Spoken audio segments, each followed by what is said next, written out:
Good morning everyone.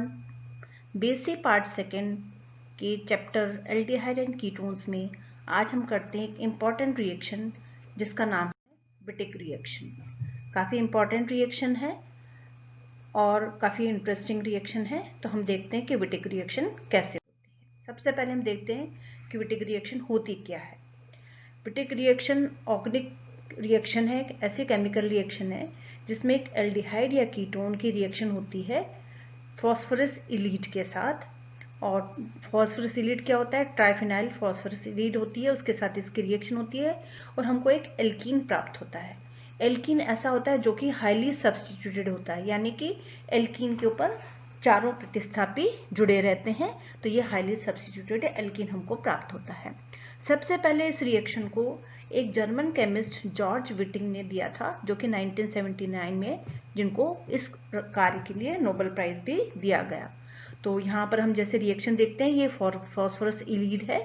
इस phosphorus Elite के कारण यहाँ पर हमको इस फॉस्फोरस इलीड से हमको रिएक्शन करानी पड़ती है एल्डिहाइड या कीटोन की, जिसमें कि कार्बोनाइल ग्रुप प्रेजेंट है और इन दोनों के कारण हमको एक एल्कीन प्राप्त होती है। और ये एल्कीन जिस पर कि चारों ओर सब्स्टिट्यूशन है, और उसके अलावा हमको मिलता है ट्राइफेनिल फॉस्फोरस ऑक्साइड। तो हम जैसे इसका प्रोनाउंस करते हैं इलीड, इसका नाम है इलीड। तो phosphorus ylide have phosphorus bearing positive charge covalently attached to the carbon having negative charge. मतलब यहाँ पर फॉस्फोरस इलीड का नाम क्यों दिया गया? फॉस्फोरस पर पॉजिटिव चार्ज है और ऐसे कार्बन से ये जुड़ा जाता है जिस पर कि नेगेटिव चार्ज हो, तो इस पूरे स्ट्रक्चर को हम फॉस्फोरस इलीड बोलते हैं। ये रेजोनेंस के द्वारा स्थायी हो जाता है यहाँ पर, और इन दोनों के बीच में डबल बॉन्ड आ जाता है, इस तरह से रेजोनेंस के द्वारा स्थायी हो जाता है। जब एक फॉस्फोरस इलीड किसी एल्डिहाइड या कीटोन से रिएक्शन करता है तो हमको एल्कीन प्राप्त होती है, जैसे कि आपको पहले भी बताया गया। और ये एल्कीन इतनी मतलब इस एल्कीन के अंदर हमको ई और जेड दो तरह के आइसोमर्स मिलते हैं, और वो एल्कीन की खासियत ये है कि इसमें डबल बॉन्ड वहीं पर रहता है जहाँ की एल्डिहाइड या कीटोन में था, वो शिफ्ट नहीं होता है, एल्कीन उसी जगह पर हमको डबल बॉन्ड प्राप्त होता है, इसलिए इस रिएक्शन की इंपॉर्टेंस ज़्यादा है। तो हम जनरल रिएक्शन हम यहाँ पर ये देखें तो यहाँ पर अगर फॉस्फोरस इलीड के साथ हम ये SN2 रिएक्शन है और हमको ये फॉस्फोरस सॉल्ट मिल गया, और इसकी हम ये फॉस्फोरस इलीड कहलाया, एल्डिहाइड कीटोन से हमने इसकी रिएक्शन की, हमको एल्कीन मिला। ये वाला जो रिएक्शन ये बताती है कि हमको फॉस्फोरस इलीड कैसे प्राप्त होता है। हमको हाइड्रोजन हैलाइड से हमको एल्काइल हैलाइड से हमको इलीड प्राप्त होती है। अगर ये जैसे कुछ एग्जांपल्स हैं, फॉस्फोरस इलीड है, यहाँ पर ये कार्बोनाइल कंपाउंड है, एसीटोन है। एसीटोन के साथ अगर हम फॉस्फोरस इलीड की रिएक्शन कराते हैं तो आप देखिए डबल बॉन्ड वहीं रहेगा, सिर्फ ये ऑक्सीजन से रिप्लेस हो जाएगा और उसकी जगह ये वाला पोर्शन यहाँ पर आ जाता है और ये ऑक्सीजन इस फॉस्फोरस से जुड़ जाएगा और हमको ट्राइफेनिल फॉस्फिन ऑक्साइड प्राप्त हो जाएगा। तो ये इसकी रिएक्शन है। अब ये देखिए दूसरा एग्जाम्पल है, यहाँ पर साइक्लिक कीटोन है, इसकी भी हम अगर रिएक्शन कराते हैं तो आप देखिए ये वाला जो एल्काइल पार्ट है, कार्बन डबल बॉन्ड के साथ जो एल्काइल पार्ट है वो रिप्लेस हो जाता है इस ऑक्सीजन के साथ, ऑक्सीजन चला जाता है इस फॉस्फोरस पर और ये कार्बन अपने डबल बॉन्ड के साथ यहाँ पर चला जाता है। तो डबल बॉन्ड की पोजीशन वहीं की वहीं रहती है, कोई चेंज नहीं होता, और इस तरह से हमको एक हाईली सब्स्टिट्यूटेड एल्कीन प्राप्त हो जाता है। तो हम यहाँ ये नोटिस करते हैं कि interchange, there is interchange of the doubly bonded carbon part of the ylide with the carbonyl oxygen and the trialkyl or triaryl phosphine oxide is a byproduct. So in order to understand the mechanism of this reaction, let us first know more about the phosphorylide, which is also known as Wittig reagent, जिसको हम Wittig reagent भी बोलते हैं।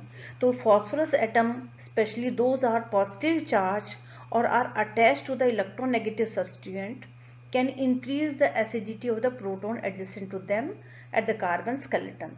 Deprotonation by the moderately strong base gives rise to a specific species called phosphorylide that carry a doubly bonded species called phosphorines.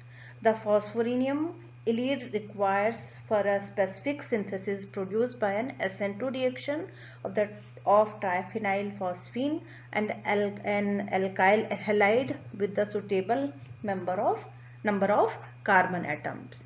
ये phosphorus Elite है।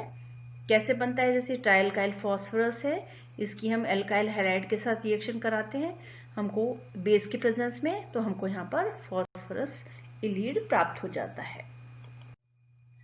तो ये जो इलीड्स होते हैं वो कलर्ड सब्सटेंसेस हैं और वो रेजोनेंस के द्वारा स्थायी हो जाते हैं, क्योंकि डबल बॉन्ड स्ट्रक्चर है तो डबल बॉन्ड का डिस्ट्रीब्यूशन हो जाता है, तो एक पर नेगेटिव और एक पे पॉजिटिव चार्ज आ जाता है।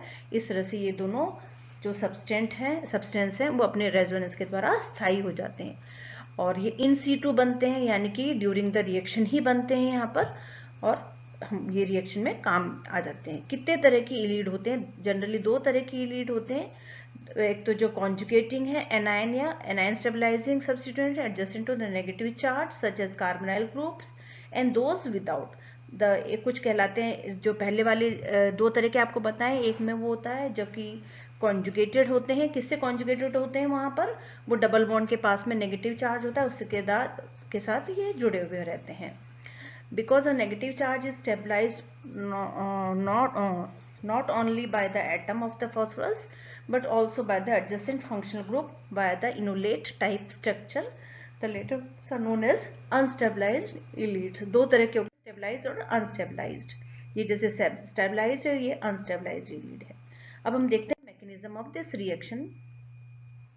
इलीड जो है वो न्यूक्लियोफाइलिक स्पीसीज हैं which attack the carbonyl group aldehyde ketone के ऊपर न्यूक्लियोफिलिक अटैक होता है और generating the 4 member ring oxaphosphetane intermediate. और ये ऑक्सोफॉस्फोरिन जो होते हैं वो अनस्टेबल होते हैं और वो एलिमिनेशन रिएक्शन करते हैं और एक एल्कीन और एक फॉस्फिन ऑक्साइड बना देते हैं। फॉस्फिन ऑक्साइड से बाय प्रोडक्ट बनता है। तो phosphorus oxygen double bond is extremely strong and it is this that derives the whole reaction forward. For the formation of oxophosphatine, the following can be reasoning. The carbon bearing negative charge in the elide attacks on the electron deficient carbon atom, resulting in the formation of a betaine which further forms a oxophospherine. तो ये इसकी reaction है। ये भी यहाँ पर ये देखिए बेटेन बन रहा है इंटरमीडिएट स्ट्रक्चर और उसके वो ऑक्सोफॉस्फोरिन में कन्वर्ट हो रहा है। तो इस तरह से ये रिएक्शन कंप्लीट हो गई। तो नेक्स्ट लेक्चर में हम दूसरी रिएक्शन पढ़ेंगे।